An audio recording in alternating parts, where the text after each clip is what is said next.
Bismillahirrahmanirrahim. Welcome everyone to the weekly Quranic wisdom study of Receiving Nur. We are continuing to study from the Risale Nur, the Epistles of Light by Bediüz Zaman Said Nursi with Dr. Yamina. And we have been opening windows onto beautiful names of God and to our Rabb, our sustainer, and inshallah we'll continue with onto seventh window today. I will turn to Dr. Yamina to lead us in tonight's reflection, and it is highly encouraged for you to not just listen in, but also share what resonates with you or any questions you may have. Thank you. Thank you, Isra. أعوذ بالله السميع العليم من الشيطان الرجيم. بسم الله الرحمن الرحيم والصلاة والسلام على سيد المرسلين وعلى آله وصحبه أجمعين. السلام عليكم ورحمة الله تعالى وبركاته. So actually we didn't quite finish the sixth window, but we'll start with the seventh window, and if we have time, there is the I'd like to go back to the last paragraph in the sixth window, inshallah. But if you remember, in the sixth window, there were various entries, but it was a similar reasoning. And it's a reasoning that we need to internalize through reflecting again and again. And this reflecting is not only an intellectual activity. It starts with an intellectual activity, but then it has to, that's the first step. And then once we understand what's going on, we find ourselves at the gate of something beyond our imagination, something amazing. And when we find ourselves there, instead of saying, okay, I understood, carry on with my life, I understood what is this, because if we truly understand, then we will realize that something that transcends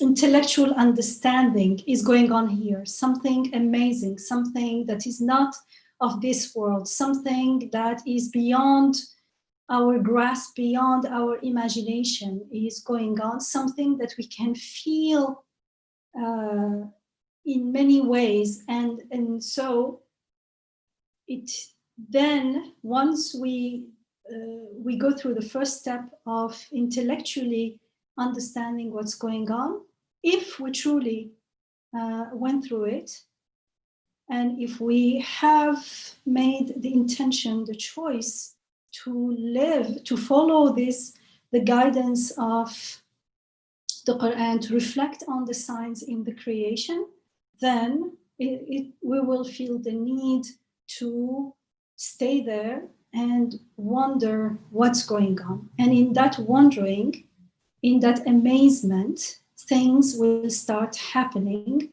Our heart will start opening up to this wonderful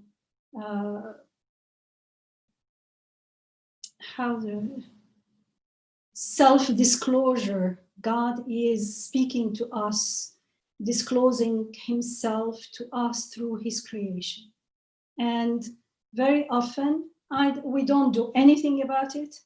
And if we do try to understand what's going on, like the first step, intellectually, we don't carry on. And so that way of reasoning, that way of perceiving things don't become ours. We're still stuck into the old ways of disconnected, viewing things as though they exist on their own, as though they were not carrying messages and meanings from their creator, as though they were not speaking and glorifying God and making him known to us with his most beautiful names, as though they had nothing to do with us except when we need them for very, very mundane,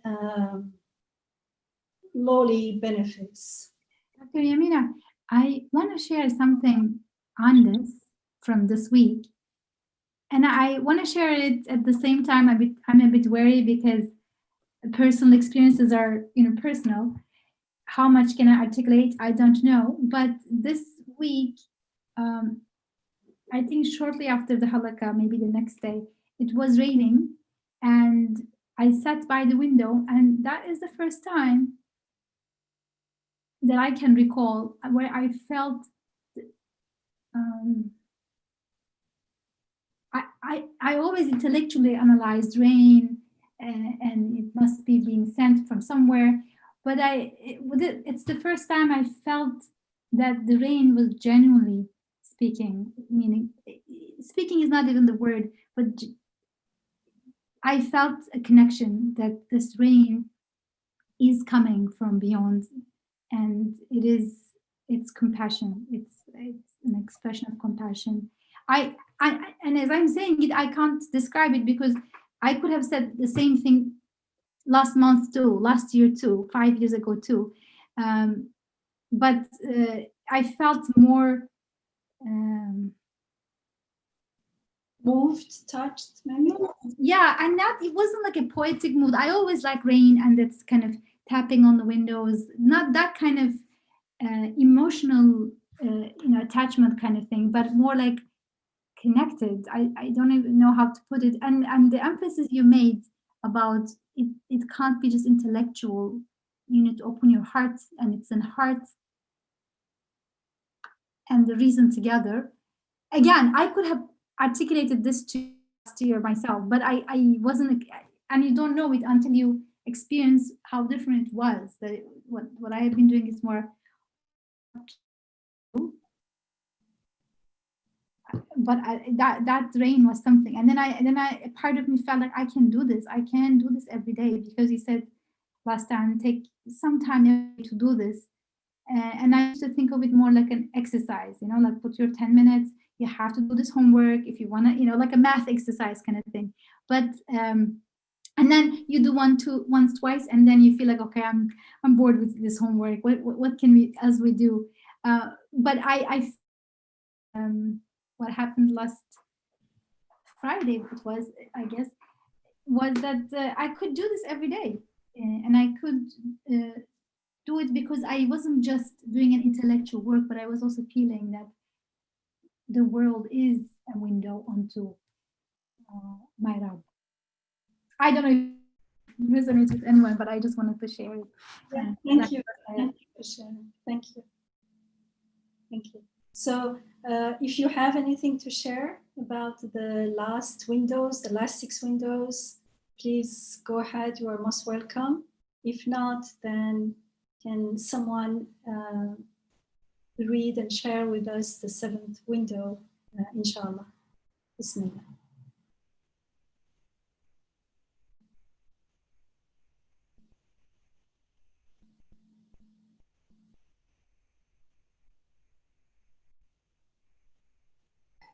I can read, inshallah. Thank you. 7th window.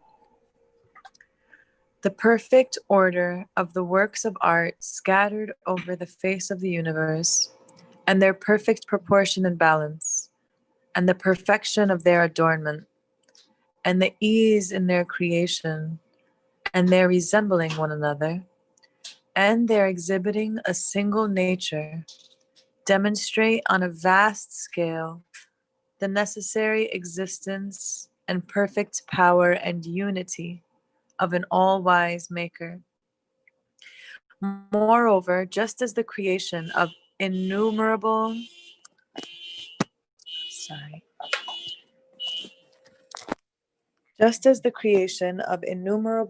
different, well-ordered, complex beings from inanimate and simple elements again testifies to the number of those composite beings, to the all-wise maker's necessary existence, and points to his unity so in their totality do those beings demonstrate in truly brilliant fashion his unity and the perfection of his power.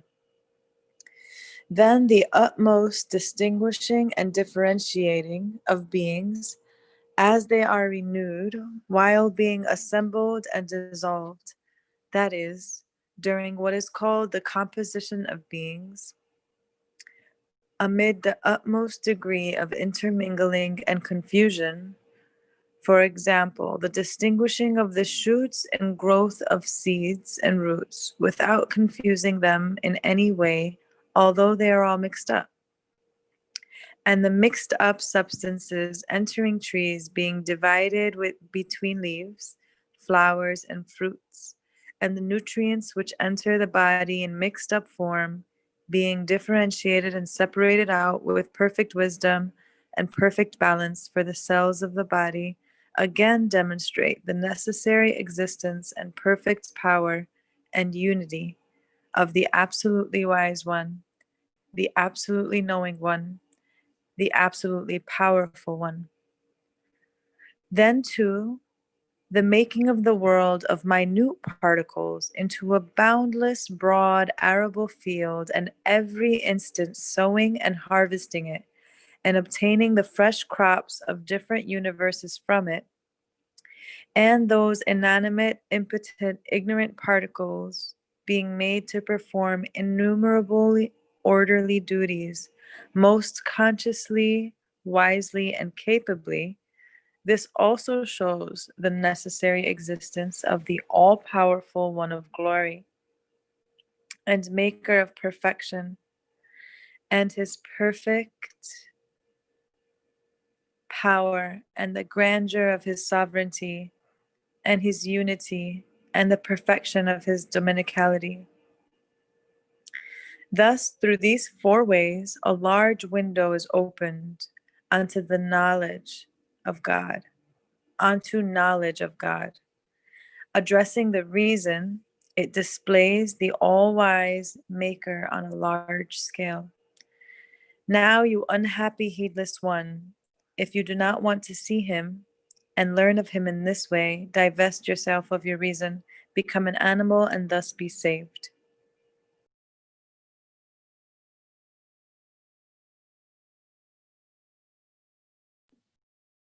Thank you. Thank you.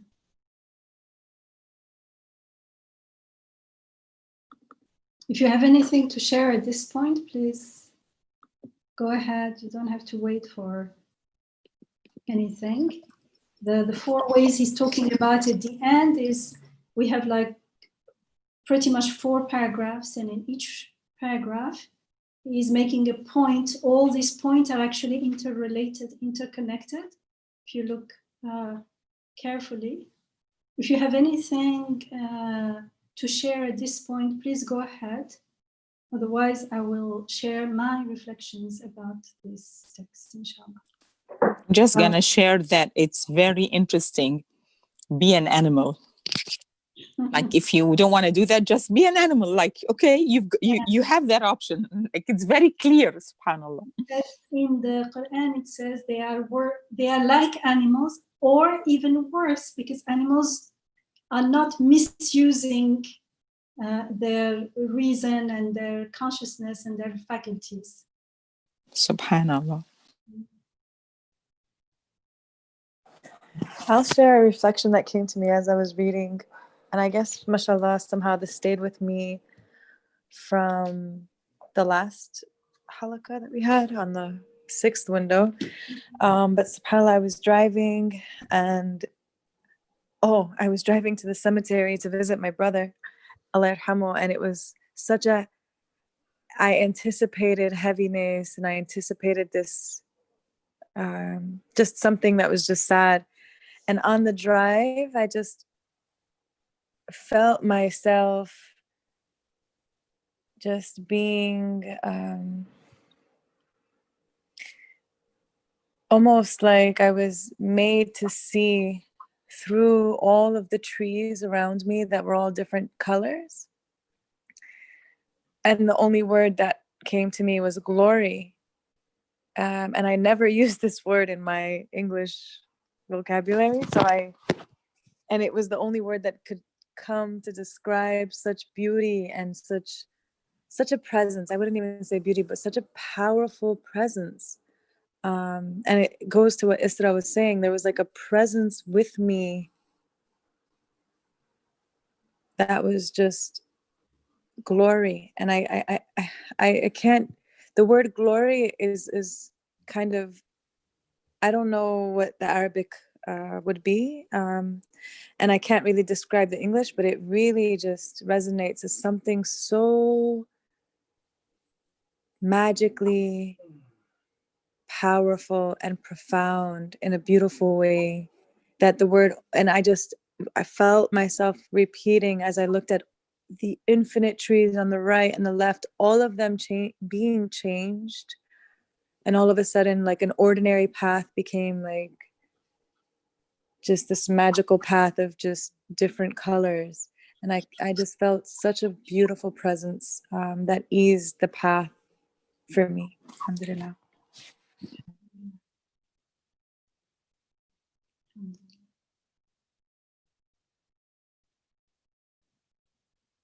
So these 4 ways he's saying are what is going to be leading to this large window.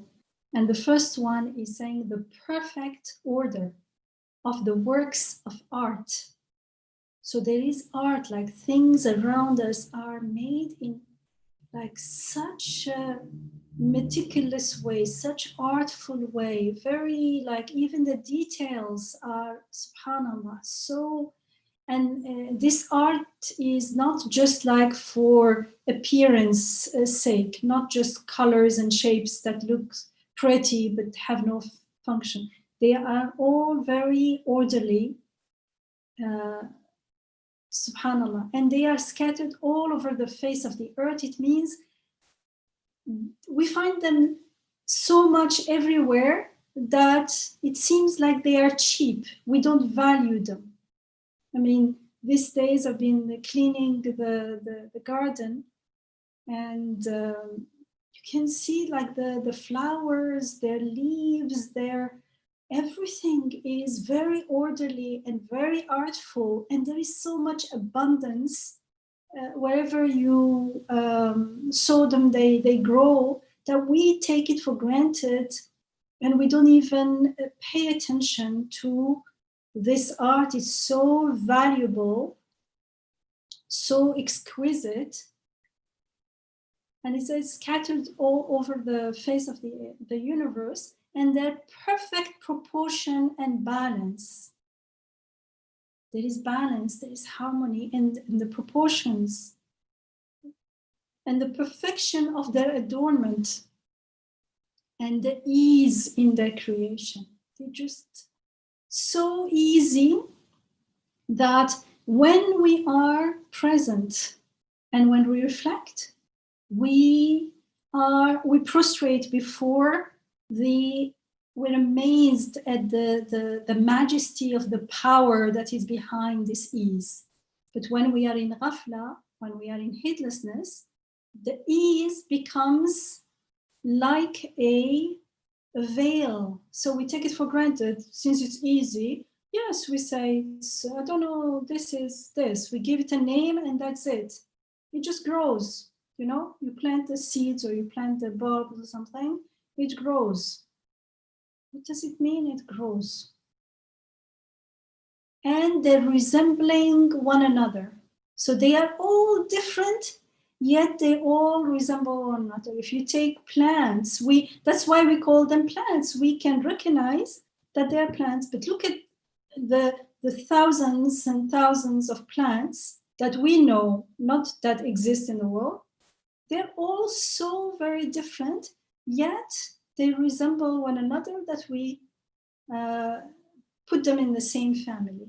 And like animals, animate beings, subhanallah, they all have something that remind us of the other, and that we can categorize them in one category. So they resemble each other, and they are very different. And within the same species, like human being, all human beings are human beings, they resemble each other, yet each one is different. And they're exhibiting a single nature. All this demonstrates on a vast scale the necessary existence and perfect power and unity of an all-wise maker. So it means they are all issued from the same creator, the same maker, because you cannot take one and say the maker of this one is not has nothing to do with the other one. No, they all have that stamp. They all coming from the same place. They resemble each other. They have lots of things in common. And not only they have things in common, their existence is also interconnected in a harmonious, orderly way. And so there must be someone who is making them, giving them existence, and someone who has perfect power and an all-wise maker. There is wisdom in, and the unity. They are coming from one single source. We can feel this intuitively, but when we pause and reflect, the more we reflect, the more it makes sense. And if it doesn't make sense, and if you say, how can we be sure? Then, okay, if there isn't one maker, this is an argument in the Risale or somewhere else. Like, what else, how can you explain their existence? Either, so he has many, they exist by themselves. Okay, let's go through this. Is it true? Is it possible? One of them is making the other. Is it true? Is it possible? All what comes to our mind is La ilaha. It cannot be. There's no way. Because each one is being made, each one is being brought into existence. Is being sustained. And they are not being sustained separately, independent of each other. They are all being sustained and given existence as a whole. They exist, the whole, everything exists as a whole. Just like the body exists as a whole, we don't have organs, each organ doesn't exist on itself. At a certain level, the whole universe also exists as a whole. And everything is interconnected in a very ordered, balanced, harmonious way. And it's not like, okay, it's happening, but can you see it's happening with difficulty? What's coming out is always full of defects. No, everything is happening easily and full of perfectly adorned.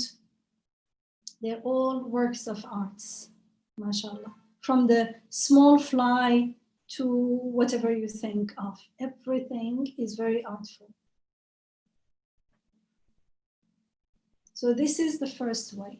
The next is, moreover, just as the creation of innumerable, different, well-ordered, complex beings.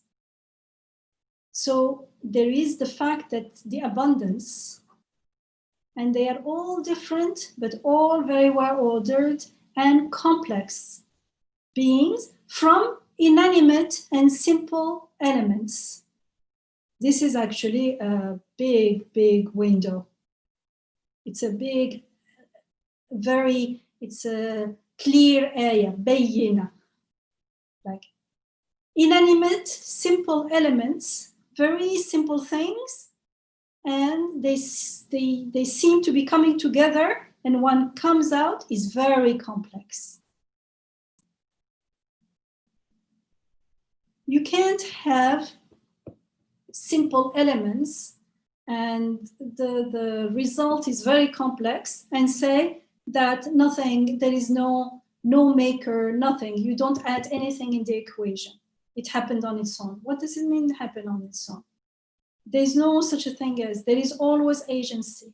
It means either those inanimate, simple elements are doing it, or they are brought together in a particular way. Because order here, the balance, the order, the proportion is a clear sign to an order, to purpose, to will. It's like you enter a kitchen and then everything, you find all kinds of dishes, everything is cooked and baked, like, let's say baking, all kinds of things baked, like cupcakes and cakes and pies and all. And then you say, oh, I know.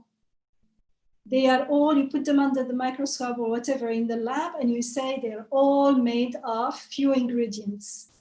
Like it's flour and sugar, and you can add few things. That's it. I explained anything.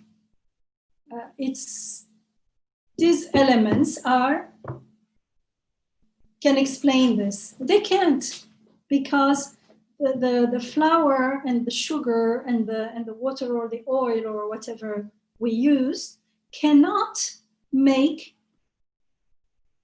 something that is like a cake or something. They do not have the will, the purpose, the knowledge, the power, anything that is required to bring those things and make them into a cake. And this is only an example. وَلِلَّهِ الْمَثَلُ الْأَعْلَى, and God is beyond any metaphor.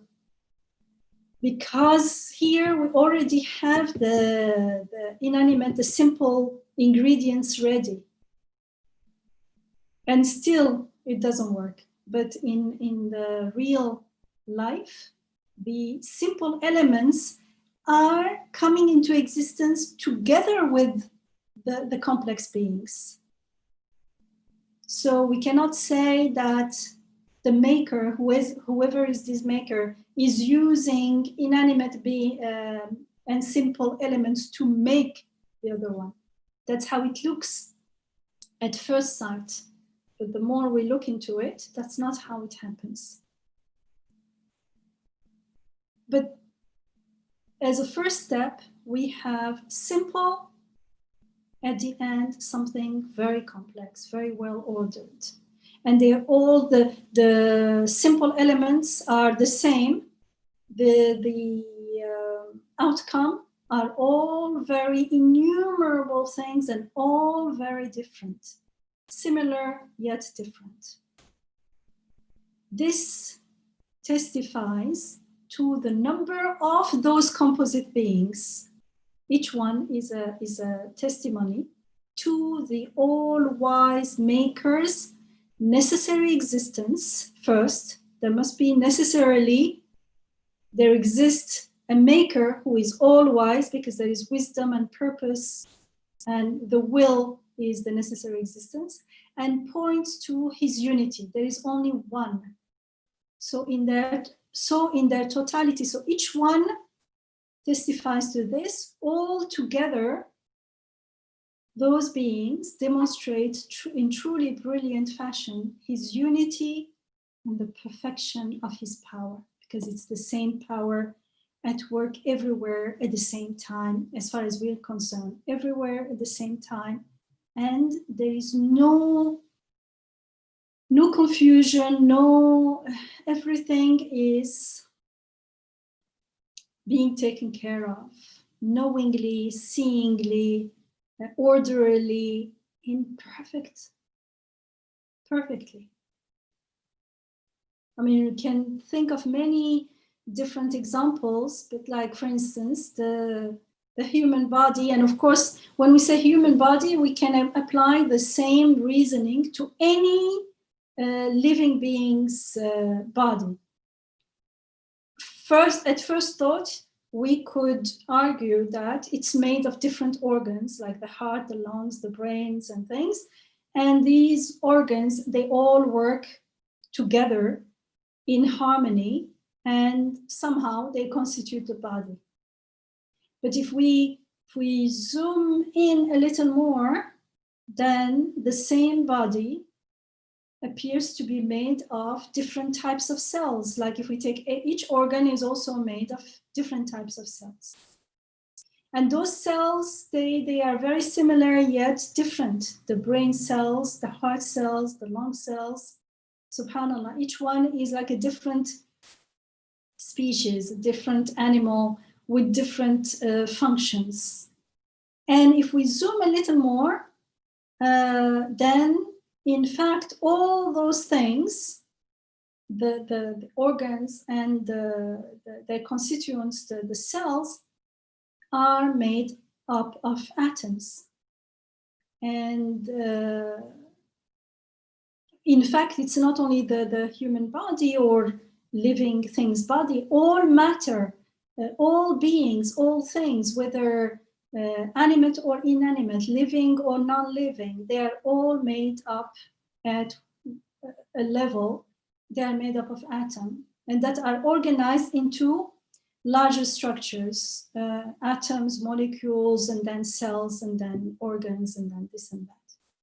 And that's why more than 90%, maybe 99% of our body is made up of atoms of hydrogen, carbon, nitrogen, oxygen. It's like the ingredients in the kitchen for making some baked goods. Can you imagine? Like mostly what we are made up is atoms of hydrogen, carbon, nitrogen, oxygen. And small amount traces of other elements and minerals and things. Can you imagine that all what we see around us are made up of atoms at the end of the day? And atoms are made of 3 basic particles: protons, neutrons, electrons. Yet all atoms are not the same. Clearly, there is order, there is will, there is purpose. Because the number of protons in an atom, how do you say? If you have a different number of protons, you will have a different element. Like hydrogen has one proton, but a carbon has 6 protons, for instance. So it's just, the more you go down, the more you find that the difference becomes less and less. It's only the same things, but used in different quantities in different ways. And if you go down under the smaller than the atom, then there is the quantum field is just vibrations. Vibrations because in the so-called quantum fluctuations, it's like particles they are called virtual particles because they are born and they die very, very quickly. I would say fleeting, but this fleeting is much, much, much, much less than we can imagine. In 1 second, I don't know how many generations of those particles live. And that's where everything is coming, seemingly, that's where everything is coming from. That's the ingredients of everything. And if you look at it, what's in there? Nothing. It's motion, vibration. Subhanallah. But we don't have to go down. We don't have to go to the atom or even the body. We can just look around us and see from the earth similar seeds, and what comes out are so different. Or eggs, they're all very similar, but the birds coming, like a chick and all kinds of birds fly around here. There are those blackbirds and the blue jay, and there is another one that's all red. I don't know if it's the red cardinal, but there's a kind of small red. They're all very different, and their sounds are different. But when you look at their eggs, well, someone who knows eggs will recognize the eggs, but they are very similar. And what's in the egg is also very similar. Subhanallah. And it's just matter. How can that matter? The yolk and the white becomes something living.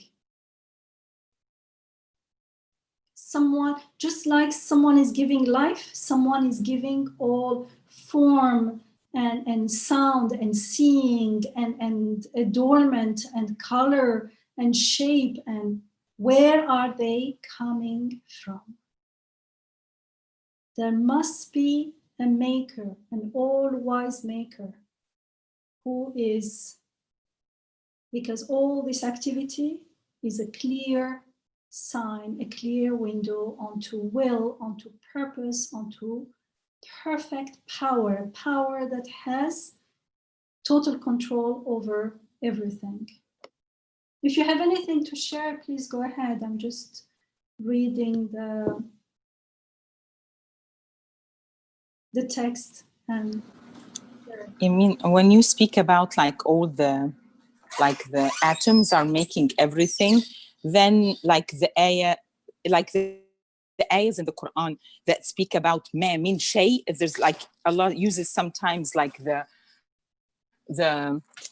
like reference min, like, you know, to like something with cognition, or ma, like, you know, something that without cognition, illa yusabbih, except that praises God. So then you realize like they all are praising, because like they're all made from those, like the same units, whether it is a human being or whether it's like something with cognition or something without cognition. This when you keep going in, it's an atom. So like they're all, that atom cannot do it on itself. So it's making tasbihs, like I cannot be the one behind this. So it's always amazed me, like, you know, that God will use the inanimate and like, you know, and the cognitive form of like beings. So yeah, I think that explains it. Jazakallah khair. And also, like when we look at the ingredients are not because in science, it's like as if, okay, we understood the ingredients, therefore we explained the result. No, that's, so I'll give you a heap of metal, and you tell me I gave you a car, and this is at a very, very simple level. We're not talking about a living being. That's not a car. And I can give you all the parts, and then you have to put them together, but then you have to know how to put them together. Or I can give you whatever was used to make the part, and I say I gave you the car. No, that's not the same.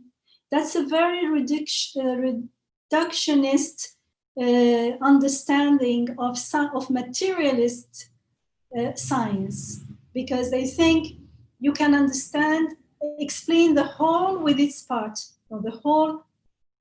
A human body, forget about the parts. A human body, or a living body, not even human.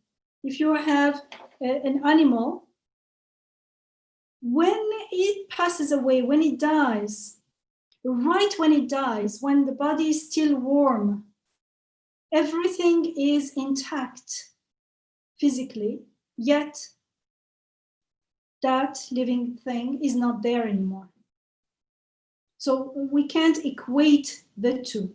And this is for living things. There is much more.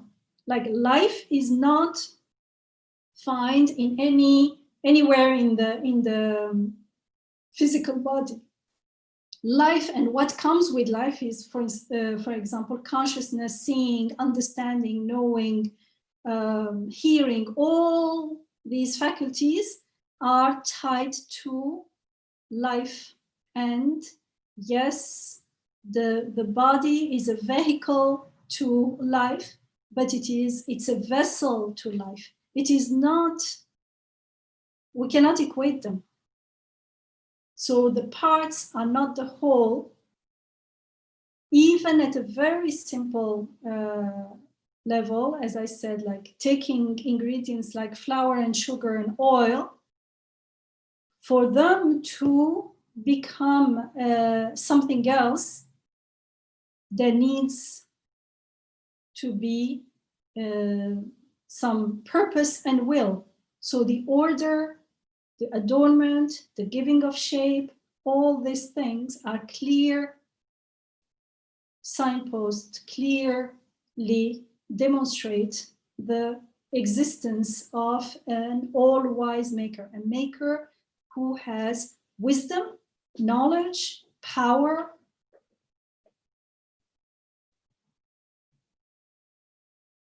I think this is, the more we stay with it, something in us, our consciousness, understand this, that the whole is not the part. But what we learn in science, because not because science has to be like that, because the science that we have now is written in a materialistic way.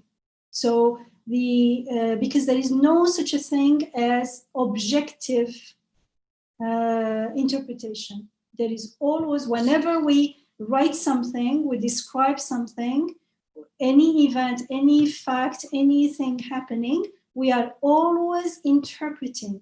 And that interpretation, as far as modern science is concerned, is always materialistic. There is always no maker in it. The maker is systematically, how do you say, ignored, as if there is no maker, and no wonder at the end you can't find the maker in that interpretation, because it is the assumption is it's happening on its own.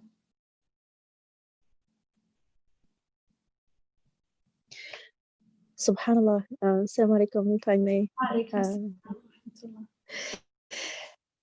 I am just, I won't say speechless because I have a lot to say.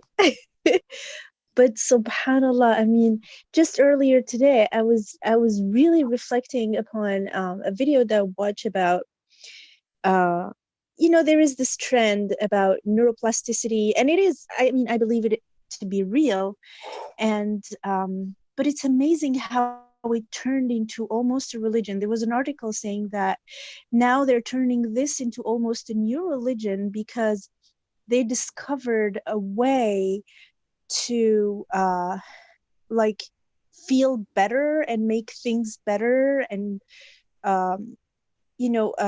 get better from a health standpoint and all these things, yet they still do not reflect upon who made all this.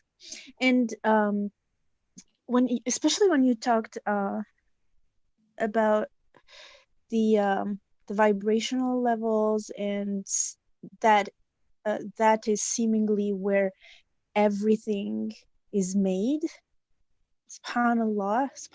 I mean, it's fascinating to me, but it's also, I feel, such a dangerous place to dwell in when one isn't strong in their aqidah or have this certainty somehow, or this fitrah. I mean, it's really fascinating to me, because it's basically kind of advertised as a miracle, and all these people healing from their diseases because of their meditation, their vibrational level, and yet they think they did it themselves. And just like you said, they ignore the creator, they ignore the maker. Mm-hmm. But just because, and I'm sorry if I'm changing the subject. Not at all. Thank you for sharing. Actually, just because it's the brain, and because we don't know much about it, so it becomes a little bit more mysterious. It doesn't mean that it's different.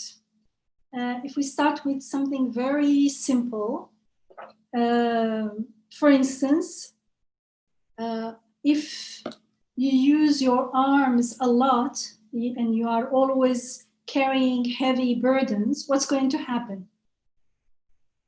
The muscles are going to get stronger. Right. And if for some reason I cannot use my arm for a little while, after a while, the muscles are going to get atrophied. So it means the neuroplasticity is something similar.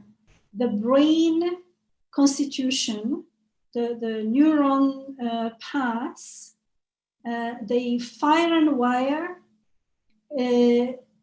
in different paths according to our habits, our habits of being, emotional habits, all kinds of habits.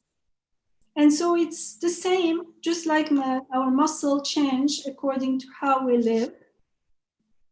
The brain also changes according to how we think and do things in different ways. So it's something that's already in the body. That's how it is created. It's the law of creation. It's not something that we are doing, but it's something that is given to us within our free choice. It's like I can pick up, I can walk, but I cannot fly.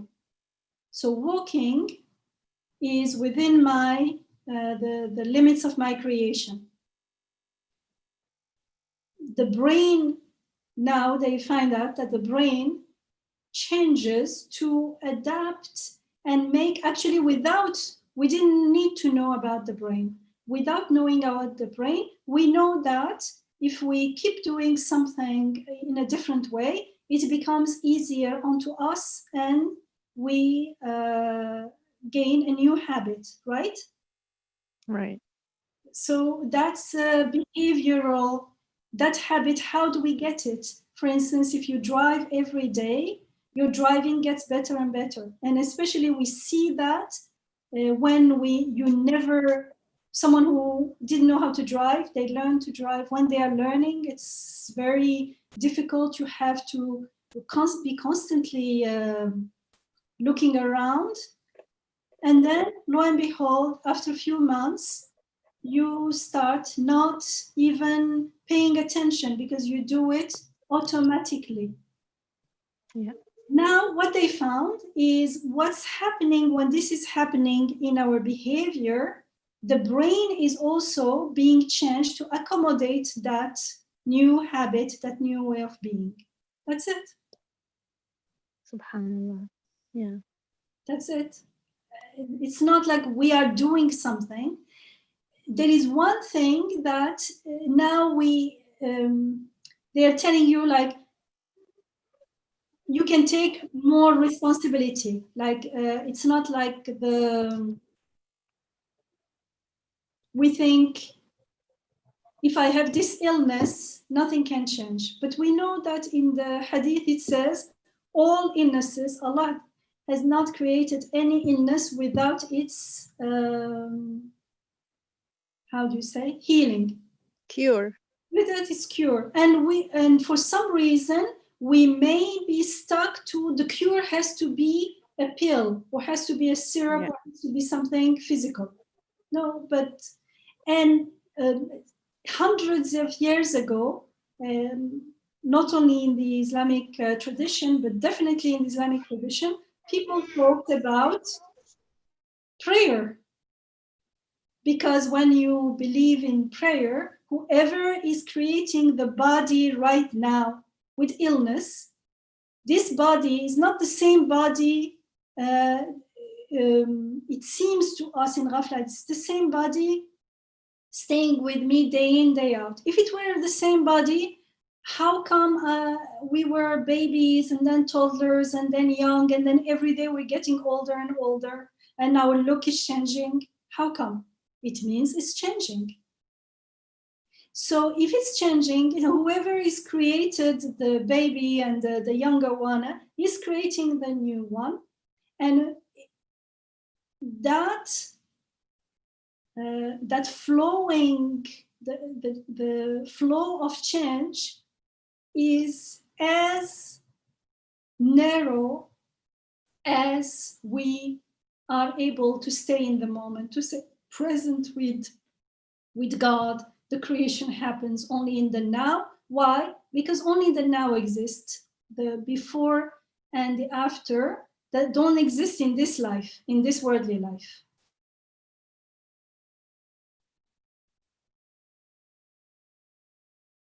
So if the body is being sustained, let's say sustained means created as well, right? With all its cells now, then it doesn't have to be recreated in the same memory of yesterday. It means if there is a sickness, why does it have to be sick again? It means now when I am connected to the eternal one, the one who sustains my body, the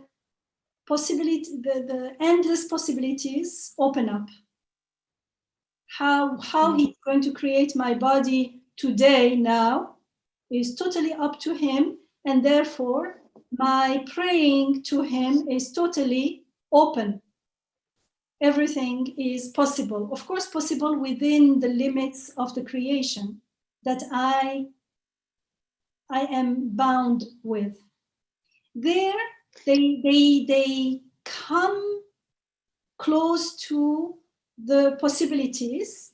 They don't just attribute it to the maker, but they come close. It's like sowing seeds. You sow seeds, whether if you are good at a good gardener, you don't have to be a believer in God. The better you are at gardening, it means you follow the rules of gardening. You will get good crops and good plants. Now, if you are a believer, then you will get not only the plants, the physical plants, but also the messages that those plants are bringing. And so you will benefit from them, not only physically, but at other levels as well.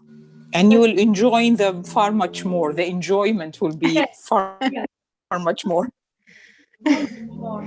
But in any case, everyone will, if you follow the rules, the laws of creation, Sunnatullah, then Allah gives us, but as we are told in the Quran, they want fi dunya hasana, like goodness in this world, they get goodness in this world.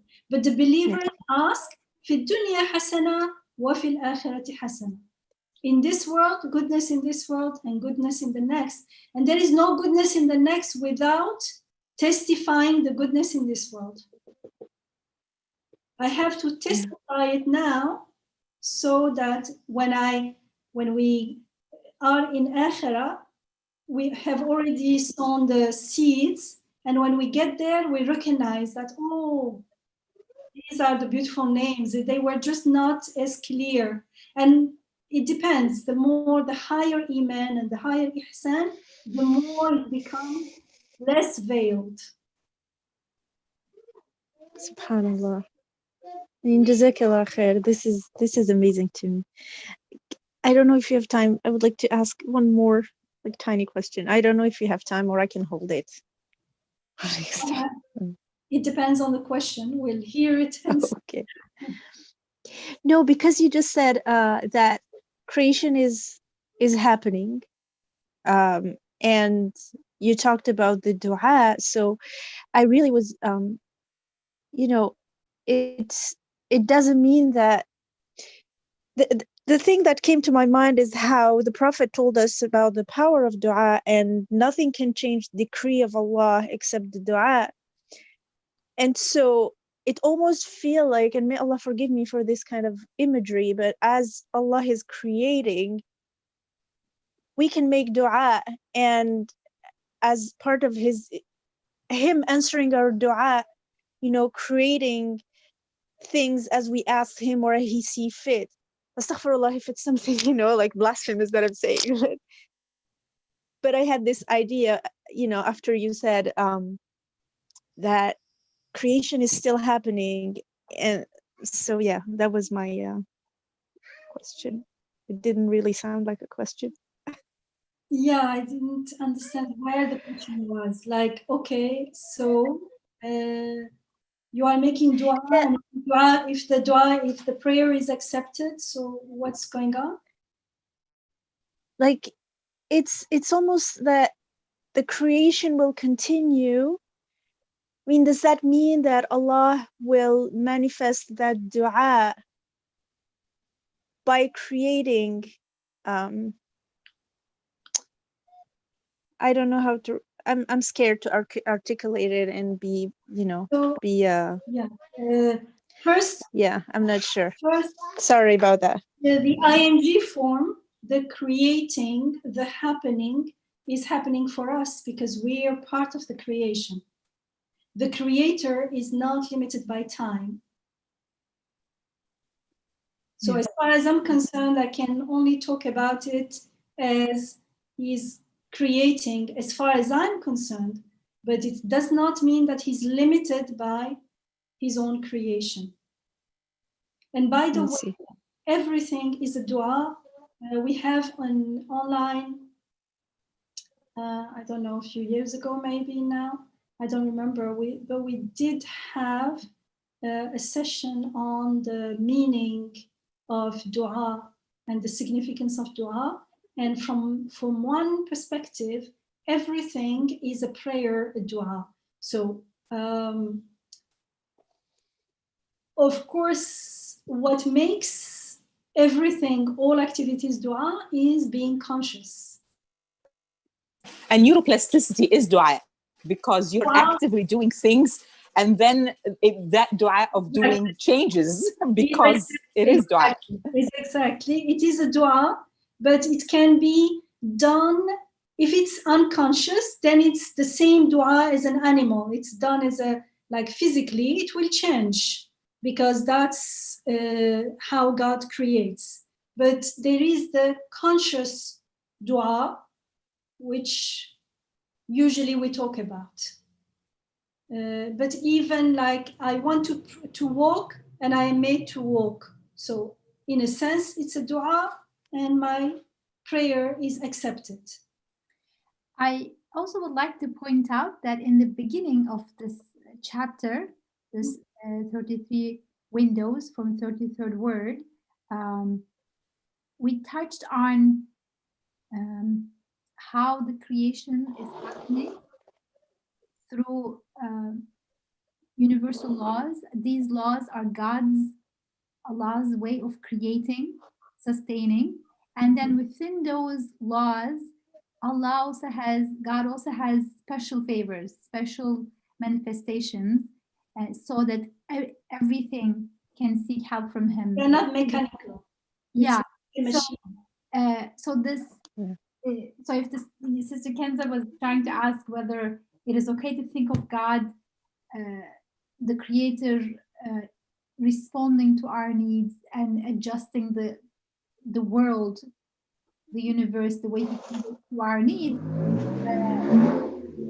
in a sense, yes, because He's responding to us. Now, as Dr. Yamina said, all the time, it's hard to talk about this, and that's why I relate to this, to Sister Kenza's hesitation, because God is beyond time. Allah is the creator of time. So it's hard for us to imagine that He made up His mind, but then He heard me cry and He changed His plan. Like, of course, in human terms, or in some of the hadith, it may look like it is like that, but it can't be, because the creator of time is not within time. But it is true that God is constantly creating the regular things, from gravity to breathing to neurons growing, changing, all of it. And then he's also at the same time responding to our needs and prayers as he sees them fit and best for us.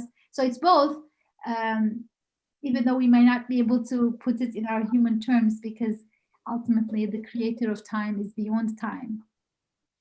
I just want to point that out. Jazakallah khair, sister. Oh my goodness. Jazakallah khair, sister Isra. Yeah, I mean, you articulated much better than I do, mashallah, but that's exactly my thought. There is Jazakallah khair. earlier, if you wanted to listen to this in the very beginning of this series, we did talk about, I think, the second session or so. I can share that with you on YouTube, and also the text is here. Alhamdulillah, these are all core points and questions. There is also one thing apart from the time issue, is that often we imagine, because we said there are two levels of order and laws. One is the order that we see generally, and then there is within that order, everything is specific and to the situation. And we can see, like, all human beings are human beings. They look in shape and things like each other, yet each one is unique. Each face is unique. And we know that every human being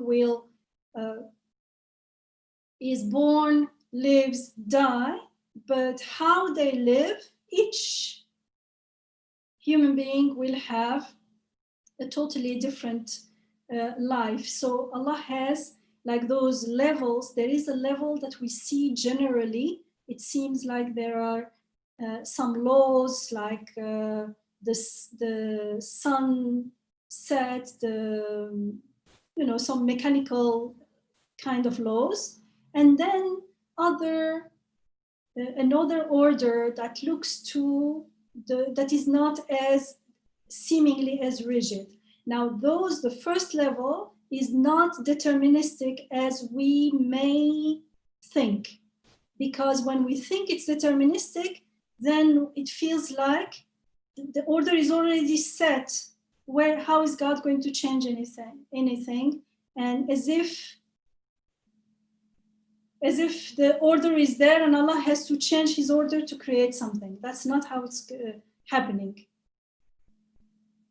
And we talked, I think, in the past about it. We can talk about it another time, but definitely even the general laws of the mechanical working of the universe is not deterministic. And it's not only in religion, even like physics, quantum physics, nothing is deterministic. Dr. Yamina, we translate Arabic terms. We should also translate terms like deterministic. I think it may not mean much because we don't use it in everyday. Deterministic means how? Like it's a rigid cause effect. If these conditions are present, this result will have to happen. No, there is no other way. And for instance, one is the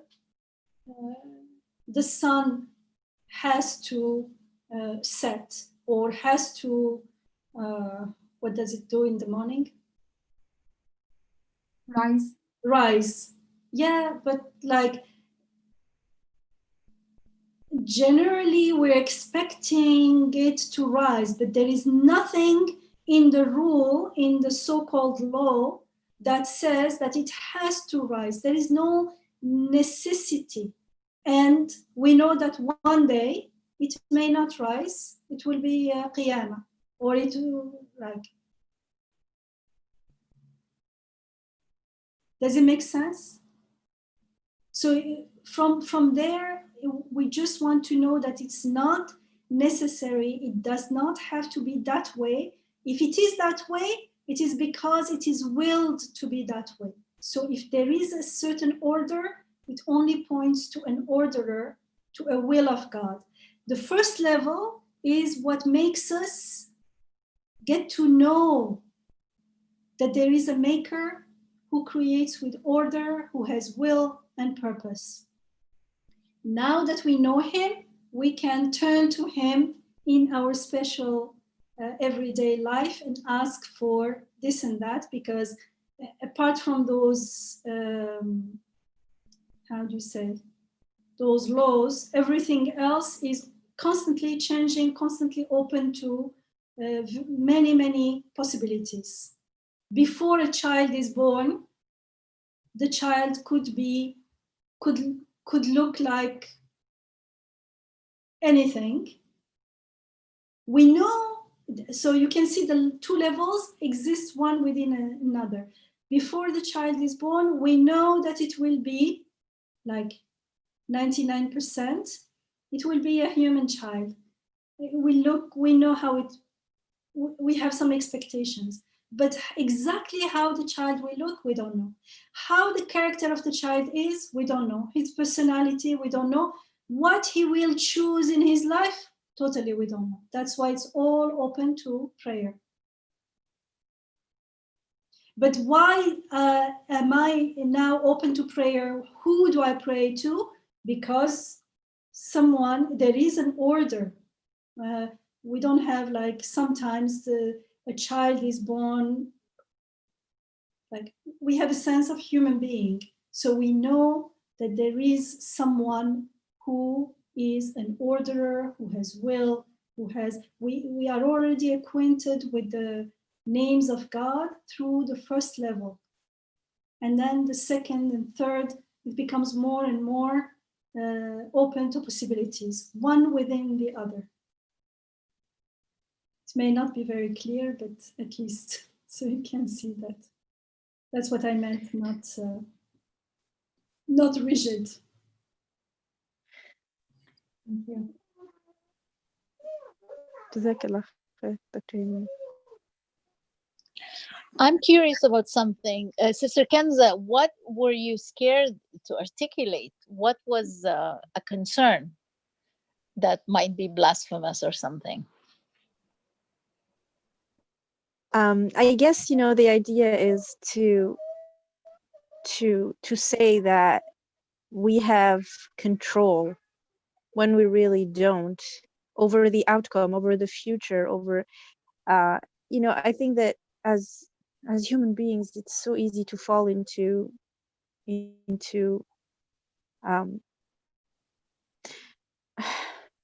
I don't know. I think that's what I was worried about, is that I ask Allah, and then as He's making things, He will give me what I want, and so somehow we have control in this way. Astaghfirullah, and There is something that I'm reminded of. There is, I don't know if it's a hadith Qudsi. It's الدعاء والقدر يتصارعان في السماء, which means that our destiny and dua wrestle with each other up in the, I mean, literally it means up in the heavens, but it doesn't mean in the heavens, it means out there. So in a way, yes, your dua, my dua, our dua can change destiny. Yes. Does this? And I remember a story with the Prophet Musa alayhi salam, when there was a woman who was not able to have children, and she came to ask him. Allahu a'lam, I'm not sure about the exact words. She came to ask Allah, since you are, Kalim Allah, ask Allah to give me children. And when he asked Allah, Allah said, that's her decree, like she will not have children. And then a year later she came with a baby, and then when he asked Allah, he said, I couldn't, her dua, I couldn't, astaghfirullah, not I couldn't, but her insistence in dua, I had to answer. The wording again, I try to pay attention to the wording, but so but I don't want also to put too much power into it, so much so that it will completely make me forget about that the power is in Allah. That's No power. the balance. There is no power, there is no control. There is, If you call it power, it's the power of choice and responsibility. Yes. That story, Yes. I never heard that story before. Always have a choice, and I cannot say, and whether I'm aware of it or not, we are exercising that choice. So our free will, we do have a free will. It is very, very limited in the sense that it does not create, but it is the will to choose. And that choice makes a whole difference sometimes. Sometimes it's in an instant, shall I say this or not? And that saying or not can change the outcome. It's like in chaos theory. The outcome can be totally different.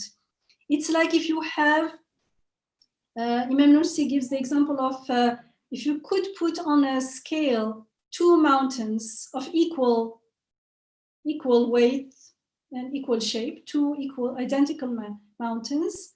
If you put a walnut on one, it's going to break the balance. So sometimes that walnut, that our choice can have huge consequences.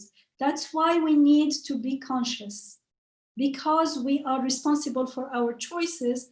And when we are in ghafla, when we are in heedlessness, we think we are not making choices, but we are making choices by default. So whether we are praying consciously or not, we are always choosing. And our choices, because we do not create, every choice is an asking, a prayer for something to be created for us. And there is, I think it's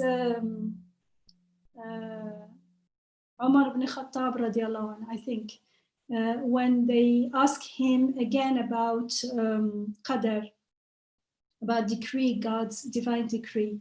And they said, like, if there is someone is sitting by a wall and the wall is about to collapse, do you stay there because that's your decree, or do you leave? And he said, it's qada and qadar. It's like the earth and the sky. Wherever you go, it is God's will, but you choose where you are going.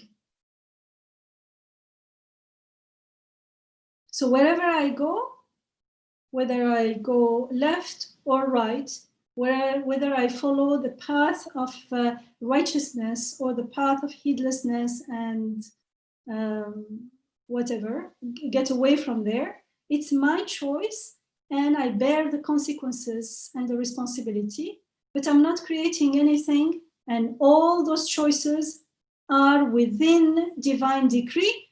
I would not be able to choose if it was not divine decree.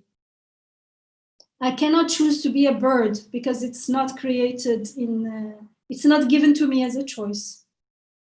But I can choose to speak any language that I want, but not a language that doesn't exist. A language I can make up maybe a language, but again, I am limited by the creation. But within that creation, what I choose is my choice, my responsibility. Dr. Yamina, thank you. Jazakallah khair. I just want to bring the subject back because we opened this whole discussion of free will and destiny. Yes. We won't be able to do this in this session. We're already drawing. Now we can come out of yeah, we can come back. And I also wanted to, as a note, ask just very quickly to sister who quoted that Musa alayhi salam story. I had never heard it, and I don't think I haven't heard it either. Yeah, I don't think it would be a hadith. Maybe it's like a story of told, but I don't think like manqiba or something. Yeah, because it is in a very kind of a particular form where it almost makes it look like God wasn't going to do it, but he had to change his mind. That kind of way of talking is, it doesn't really, you can't really take that. There is another one that is similar but a little bit different, which is someone who comes to the Prophet ﷺ to ask for wealth. And the Prophet says, like, instead of insisting on being wealthy, you can, because there are two, it's again attitude. I can ask for wealth, but there is asking and there is insisting. If I ask and do my best and it's not created, maybe then I need to learn to surrender because I trust that God knows what is best for me. But this guy insisted, and at the end he got his wealth. And I think it was that, I don't remember exactly, he refused to pay the zakat because he said, it's my wealth, I worked for it. He forgot that he asked for it and it was given to him. That story is a bit different. It's more that the prophet is advising against him and he insists and he gets what he wants. But there is no implication that God actually initially didn't plan to give it to him and then God changed his mind. I don't think you can find a hadith or any Quranic passage like that. And that is exactly God's will. What we don't want to say, that, that is bringing God into time.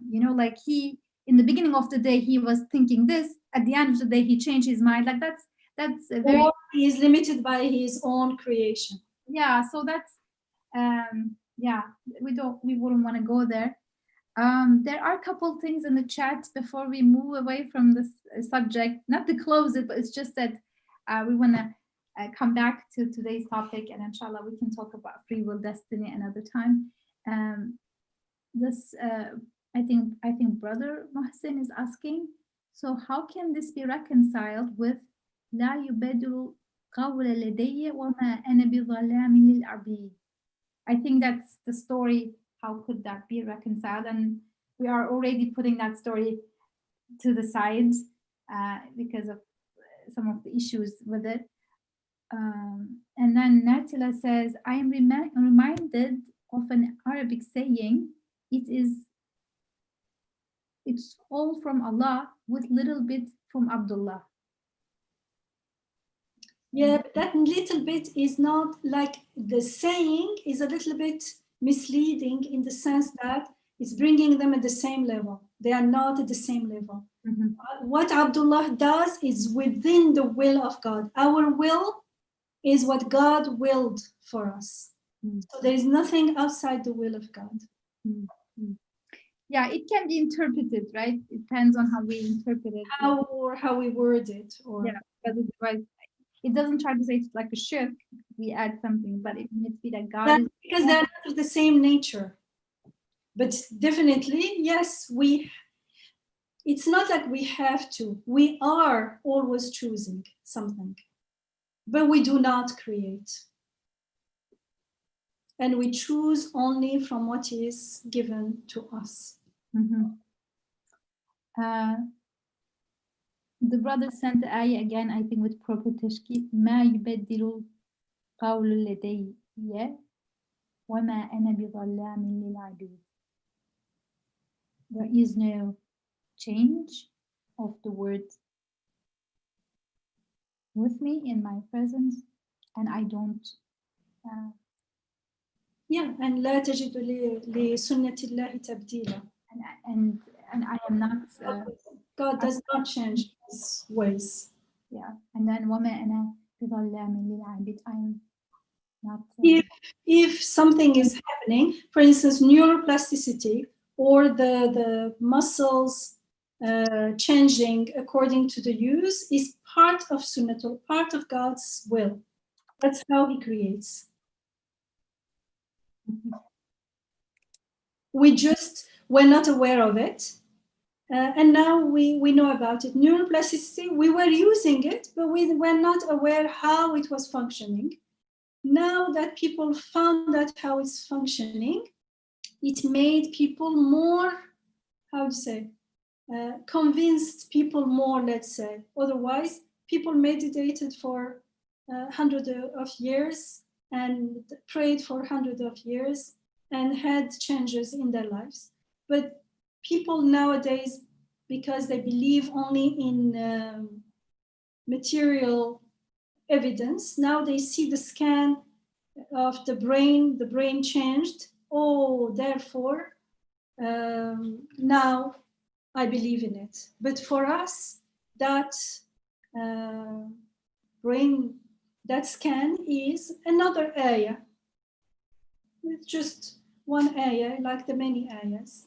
It's another signpost. It's another, speaking It that. goes between, I mean, that the common tendencies, or at least the popularized versions, are going between reducing everything to unconscious matter. Somehow matter organizes itself, somehow it's happening. And then if not, then you are creating your life. You are what doing. You're not creating, you're making choices with the will that God gave you, and God is creating results.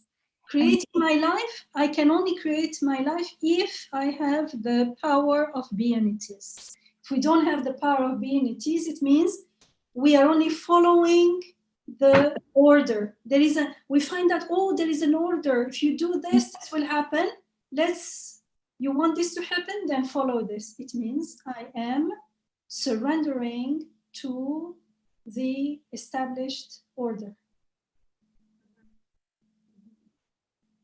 It reminded me of the metaphor Imam Nursi gives about this arrogance that we develop through learning God's creation or using it through technology. He says it's like a small child or crying for food, and they bring him food, crying to be changed. They change him, and then he says, I subjugated the whole, all of my parents or all my caretakers. I'm ordering them around. Like, you are a little tiny creature. You can't, even eat, and it's brought to you. But you think because I cried and it was given to me, then I am the one who's, ordering people around. They can do it, and they don't have to do it. They are choosing to do it. You're not really pulling your parent to, or your caregiver to prepare the food or bring it to you. You're just crying. And so our attempts, we are the most weakest creature. We can't fly, even running, it's very limited. We have to work hard. So then God provides these ways of finding technology with cars, planes, and then we say, well, we don't need God anymore. We are flying. You're flying through God's blessing. His yeah, it's incredible. I wanted to add an example that I recently read about the shape of nerve cells. There was this study about how the nerve cells take their shape, and they looked at a worm, and in somewhere in its body, close to the surface, it has these nerves that help the worm communicate with outside and get stimuli and adjust accordingly. I had never thought a worm in the soil having this kind of thing, sophistication inside, but of course it should, because it's moving. So and they realized that after a lot of studying, they realized that it's not the nerve is formed somewhere and then it reaches its tentacles to the outside. It actually starts in its destination and then makes its way, to home, like to where the stimulus should start. And they realized that the main proteins in this process is the same proteins that are in the human body. In our ear, there are hairs. Those hairs help they have some purposes with sound, this and that. Those hairs, their movement and the nerve cells that goes with it has the same two proteins.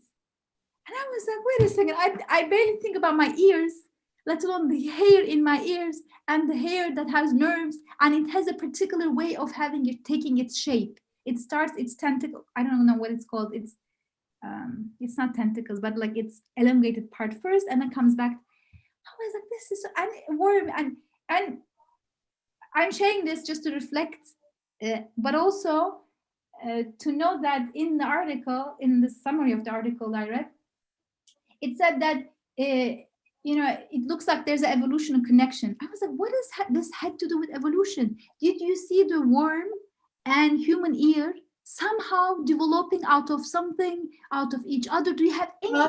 Because they have a common protein. but like Yeah. go Don't say zoom in at a level where everything is made of atoms. Does it mean the atom evolved? What does it mean? It doesn't mean anything. If the proteins are similar, then it means it has the same maker. It has the same, that's all it means for me. How can you say it randomly developed over time if it is so detailed? It said the proteins serve the same purpose. Yeah, Habibi, if they are serving a purpose, how could it be just mutations producing a worm over billions? It's like a, Not only that, story. The horizontal connection between the two beings, there's no evidence for that at all. And the word evolution, it just evolved. What does it mean randomly? Yani, in case you want to take it to an all-wise maker, let's block it there. So, but I think if we learn it once, the literacy that we are getting from these windows, we can apply it to whether it's in, relationship advice or this.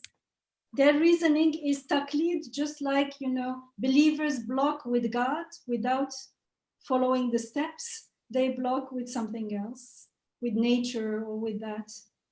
But at least God is reasonable. Makes more sense because this is purposeless thing. Somehow it just fell together. God is a conscious being, knowing, has power. But still, we don't go from the creation to the creator. Often we take it for granted and we say God made it. It's okay, it may explain.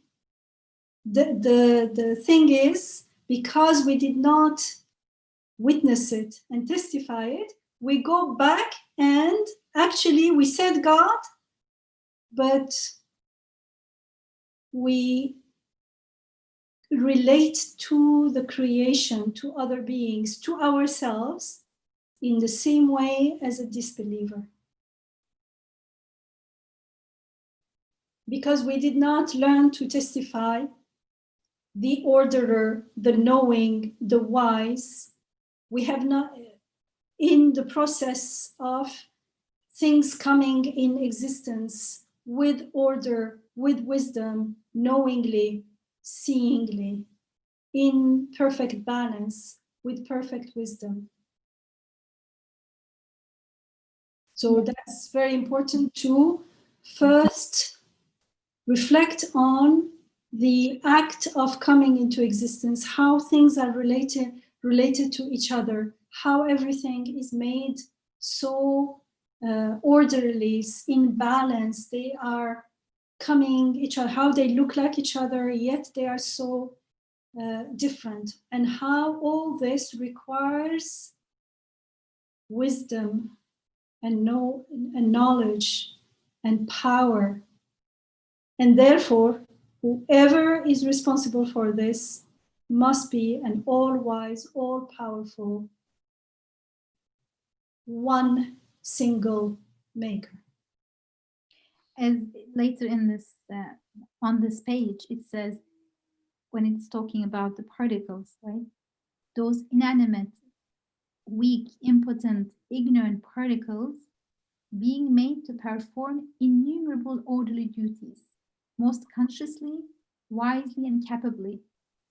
Even in that tiny example I shared, there is a very conscious and wise purpose being sought. This worm has to move and has to get inside your ear. Inside your ear, you need this hair for this purpose.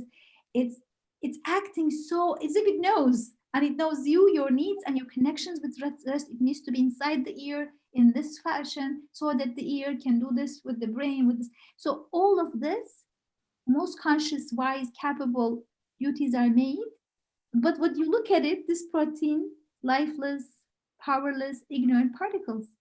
So if we get this, well, if these things are doing this in conscious, wise duties, it must be that they're employed. It can't be that they are little gods or somehow it just good luck. It can't be. So once we get, inshallah, it's not luck if it happens every time. Then it's not luck anymore. Because it's happening constantly, again and again and again. Yeah. So once we get this reflection style, then whatever the article says, whatever the teacher says in class, or whatever the presenter of this new age breakthrough is ascribing it to the universe, to the person, to the ego, or to nature, or to somehow it's just evolution, survival, somehow, all of these idols will fall in our hearts. We won't, even if we read it, we're like, oh, this guy is just telling himself a story, he can believe it, it doesn't make sense. And we can see it instead as a window opening to, inshallah. And if we read it and we have doubt or something, it's good. It means it's a red light telling us, go back. You need to do work to have certainty. There is no iman without certainty. That's not iman then. That's information that has not been digested and internalized. And it means that it's not, sometimes it's not even information. The information may be correct, but I never learned how to reflect on the signs, as the ayah at the beginning of this 33rd Windows tells us. That ayah says everything is created. The signs are everywhere outside and within you. And the signs are not created. They're created for us to reflect, to understand, to find our way back to the source. And so if we never learned to reflect, never learned to see things as signs, as ayat, then just by saying God created everything, the heart will not be convinced. There will be no, it won't open up to iman. And it will be difficult to not be, how do you say,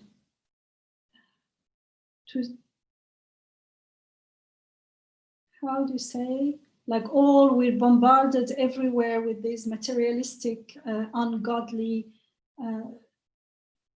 irreligious or irreligious or atheistic or whatever. Everything that takes us away from God, from the divine, from anything to do with akhirah, with life after death.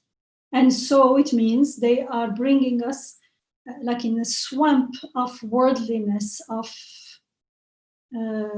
being stuck in this worldly life and not using it for the purpose of its creation, and not using our own existence for the purpose of its creation. So we're not fulfilling our creation, and everything in us, the heart, everything, our brain, everywhere, we feel that void, we feel that dissatisfaction, because we are not created for this meaningless, because if there is this world and nothing else, then it becomes meaningless, purposeless, and that's definitely not what we are created for. So why I'm saying this, it means this is something very, very essential. It is like our top priority. If we don't, if we are not fulfilling the purpose of our creation, all our other activities are going to be void. They are going to be for nothing. But if we learn this, then everything else will become material for knowing God, for fulfilling our purpose on earth, inshallah, in this life. So it looks like this is like something, why are we reading this? Okay, it makes sense, okay. No, this is very important. This is like every window, the whole week we need to be reflecting on this window until, yes, so many things are going on, and our world is so tiny, and with this kind of new perception, new reflection, new reasoning. With the heart, it's like our world is going to start expanding and expanding until we realize that the world is not what it seems to be, and we are not what we seem to be. We'll become more consciously in connected to our heart and to our soul, to our ruh, and we start living more from the heart, more from the ruh. And so our physical entity becomes only a tiny, like the tip of the iceberg of who we are. And at the same time, other beings also. Other beings, their physical entity is only there like our body. But they have, just like we have a ruh, they also have something much more. They have meanings, they are messengers, they carry very valuable messages from the sustainer of all worlds, from our maker, from the host, and lo and behold, everything is different from what we thought it was. And so when we are totally focused on a very narrow scope of life, we realize that there is so much more to life than we thought. We are created for eternal life. And that eternal life is not only after we die, we get to get ready for it right here and now, because there is part of us that is already in how do you say, in alignment, in contact, in created to know God, to know the eternal, the infinite right now. It doesn't happen after we die, it's too late.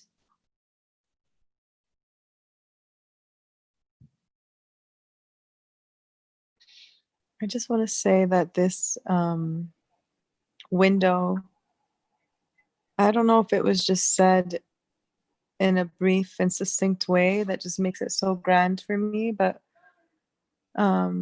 especially the last point that you made, Dr. Yamina, with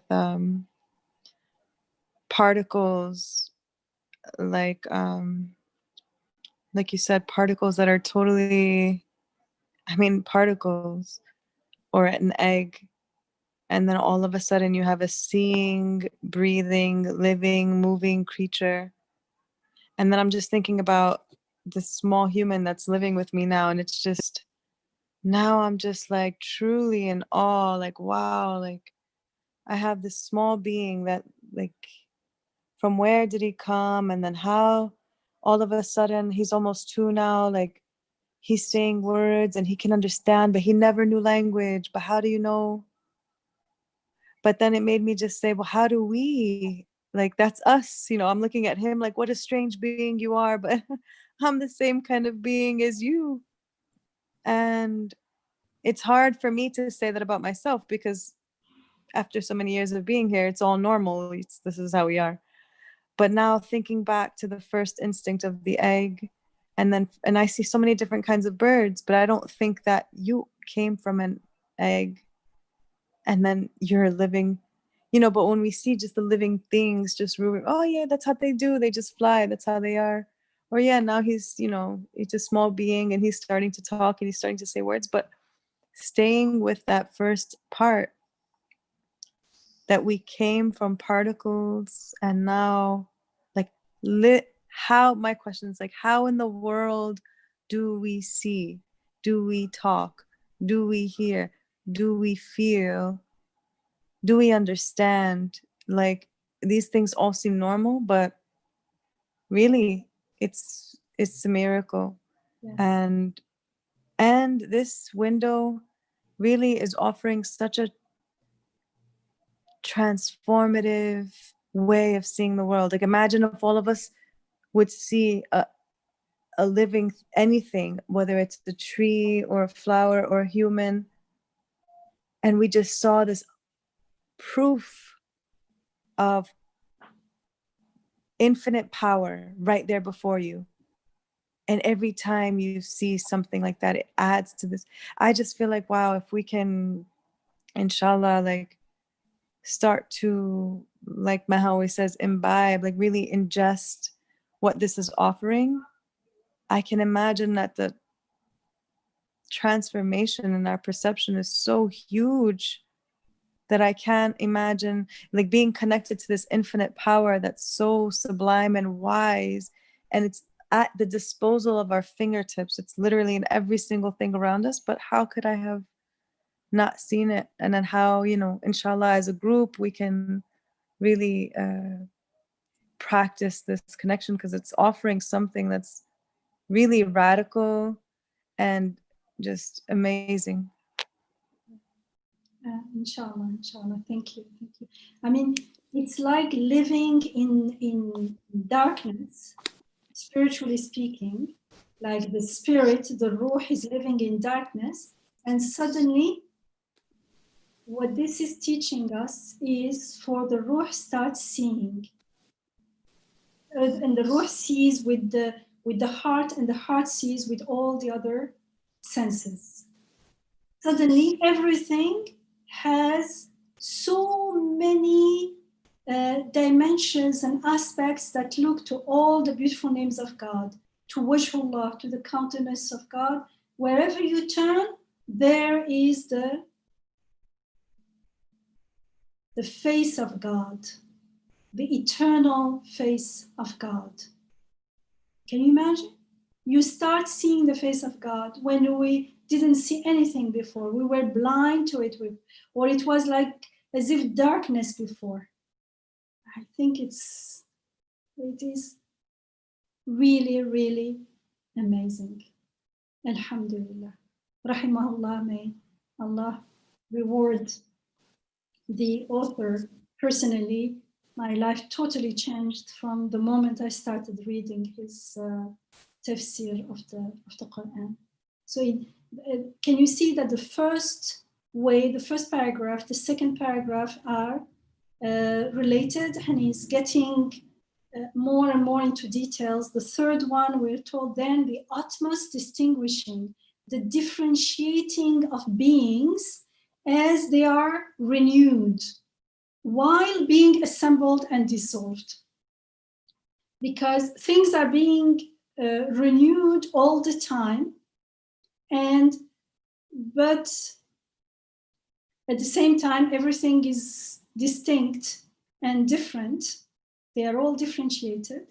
That is during what is called the composition of beings amid the utmost degree of intermingling and confusion.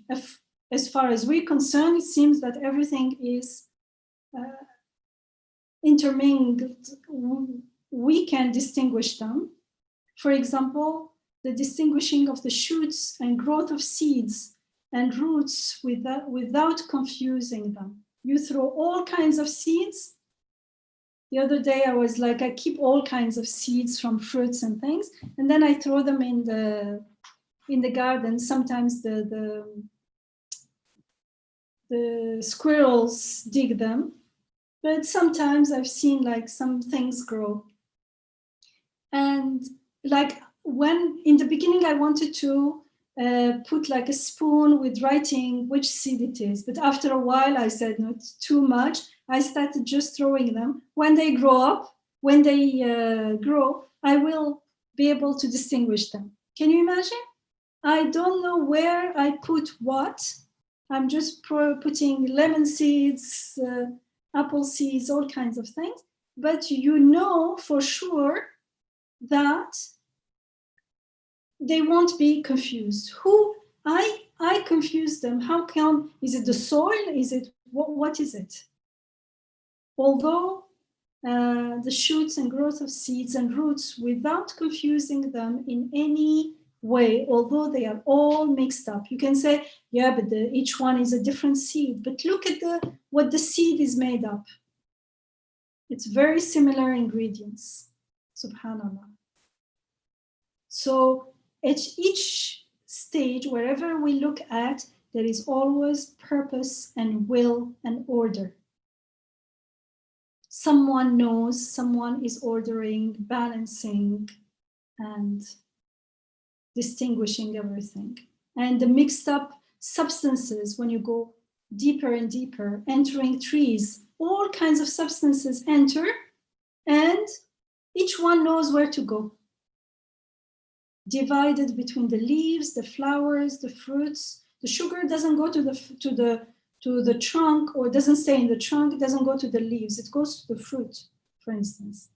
And the nutrients which enter the body in mixed up forms, being differentiated and separated out with perfect wisdom and perfect balance. All kinds of nutrients enter the body, but some minerals go where they are needed. They go to the brain, not to the heart. If they go to the heart, they will damage it, for instance. Again, demonstrate the necessary existence of and the perfect power and unity of the absolutely wise one, absolutely knowing one, the absolutely powerful one. Because that's what we see clearly. Someone has the power to do this. He's doing it knowingly, with wisdom, with order. So powerful, wise, knowing are the first names that we can see in the creation when we first look. And I don't want to go into the details, but you can take all kinds of like how an egg and a sperm come together, they become a zygote, and then they grow into an embryo. The cell starts multiplying, and then lo and behold, how come one cell becomes different organs, different specialized cells, because the cells of the heart are not the same as the cells of the brain.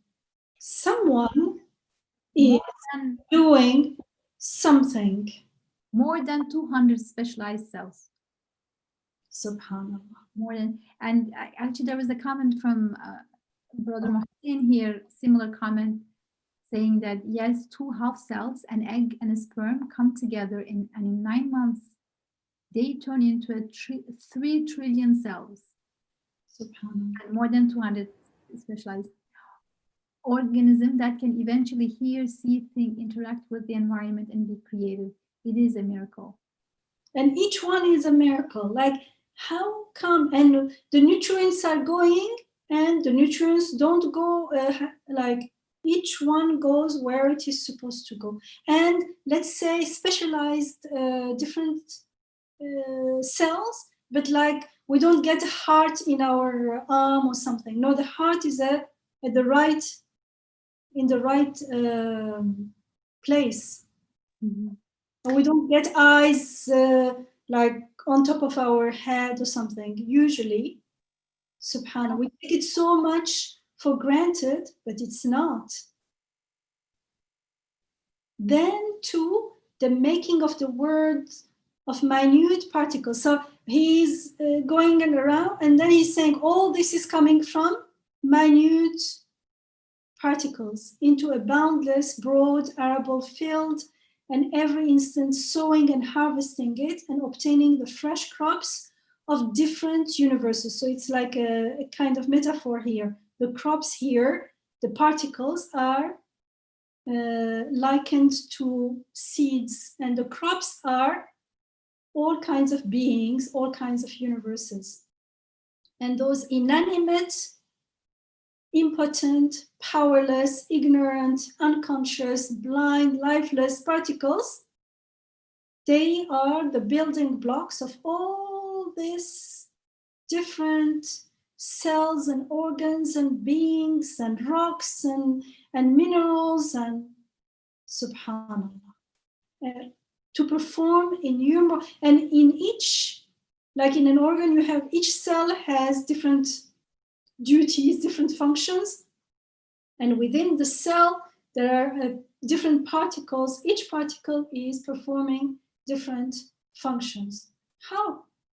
And those functions are all, look, only the human body, very consciously, wisely, capably. Everything is done so perfectly. If anything, the balance is a little bit disturbed, we have a sickness, And that sickness is only like a tiny little disruption compared to not everything is disturbed. We're still there. Subhanallah. How come unconscious things, lifeless things, and then you have living consciously, things are done wisely, consciously. If they are done wisely, consciously, it means it requires consciousness and wisdom and power. And this shows the necessary existence of the all-powerful one of glory, the maker of perfection, and his perfect power and the grandeur of his sovereignty and his unity and the perfection of his dominicality, rububiyah. Again, subhanallah. And through these 4 ways, and these 4 ways are one within each other, they're not separate. The more you look, the more you find something else within something else within something else. Is opened onto knowledge of God, addressing the reason. It displays the all-wise maker on a large scale. And of course, the more reason gets it, then it's going to be digested in the heart. The reason is like getting the food for the heart to reflect on, because the more it is the heart that knows God, but it knows God according to what? According to the information that we get through our intellect.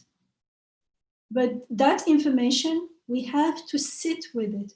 We have to imbibe it, as Sarah said, and apparently Maha uses it. Imbibe it, digest it. And how are we going to digest it? Not only sit down, close my eye, and I have to go and actually witness, testify to those, the order, the harmony, what's going on at whatever level I can.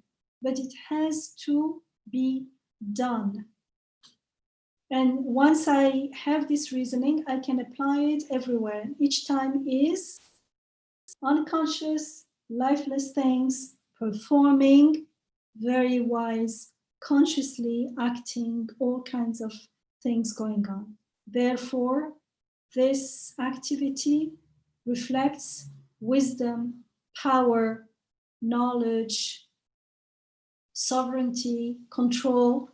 Therefore, the maker, the creator, the one who is giving existence to all this is the one who has an all-encompassing, perfect power, wisdom, knowledge, and you can add all the names of God that you can see.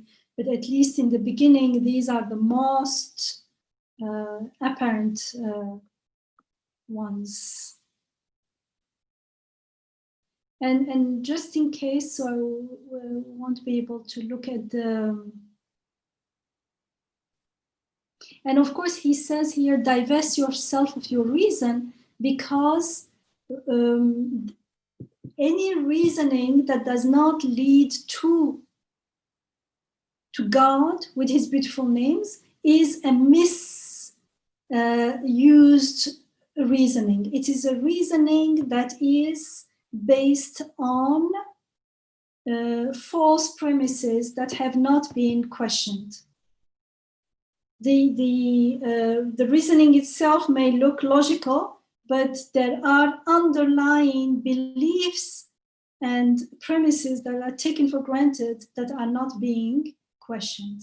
And when you question them, they fall apart.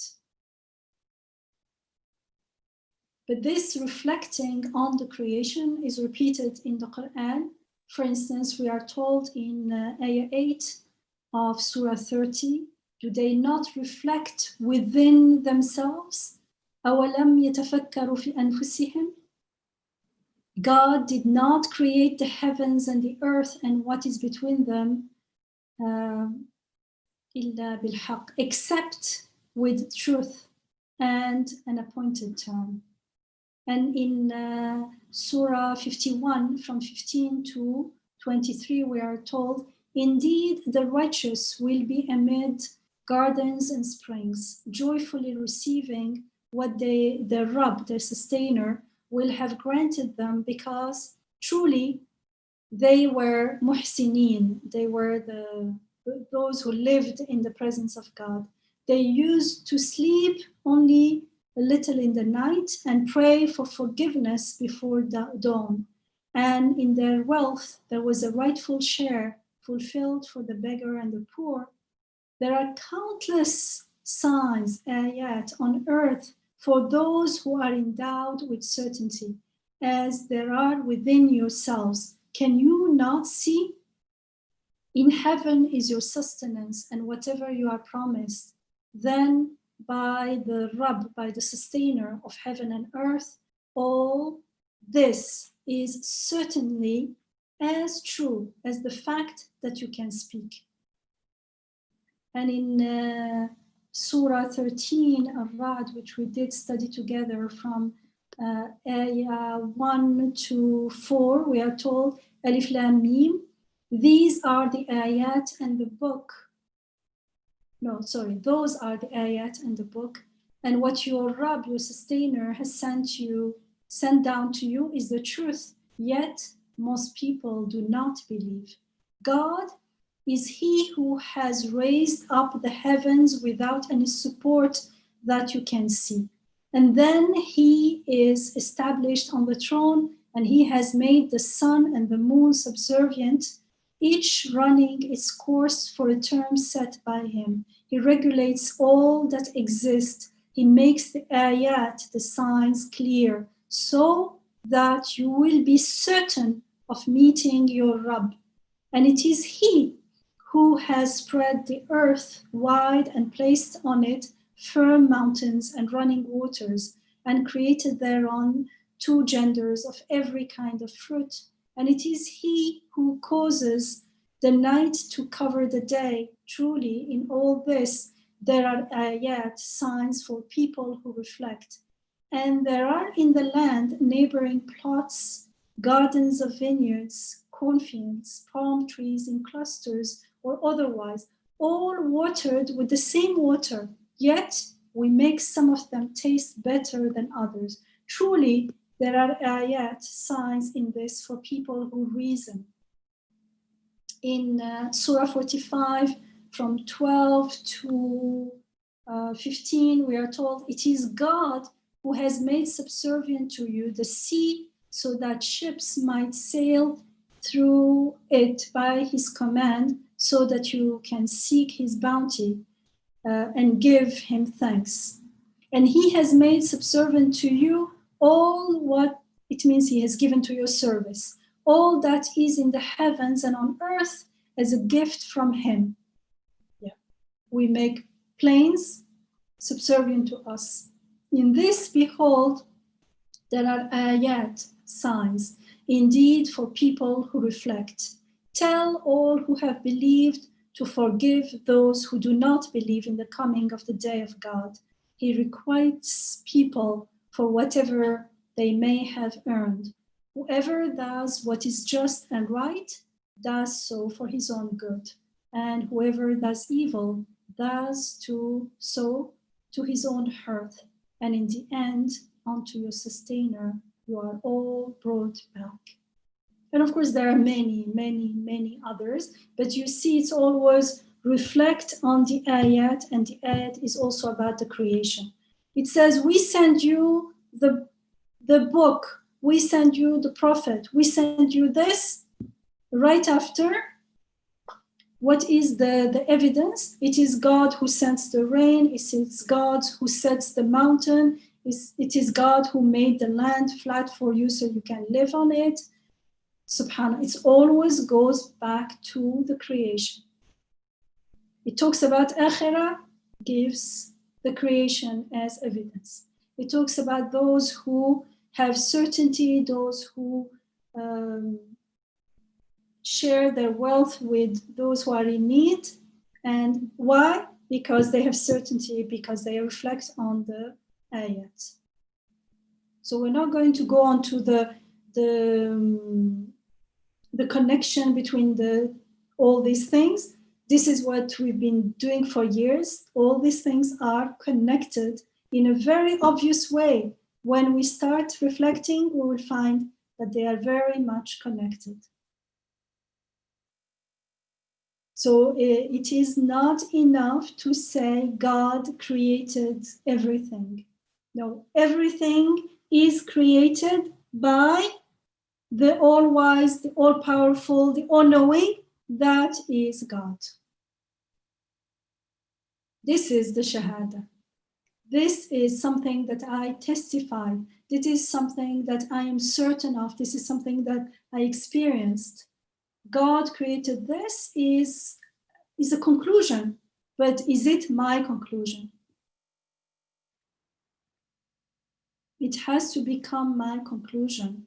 So, and I cannot do it by just ignoring the creation around me. Actually, I'm not ignoring. I am, there is no neutral state. It's like in the Quran. You are either in Tawheed and you know God, or you are in a state of disconnection in shirk, associating partners to God. It means when I am not viewing, I'm not aware that everything is being created with meaning, displaying the beautiful names of God, reflecting his qualities and making himself known. When I am not aware of that, I am seeing them for themselves, in themselves, as if they just happen to be, and my relationship with them is just horizontal between me and you are benefiting me, and I am doing things, and you are doing your thing. And God is not there at all. It becomes just God. Actually, I don't know exactly what he is. There is no testifying in that shirk. And that's what shirk is. Things are acting on their own, independently of their creator.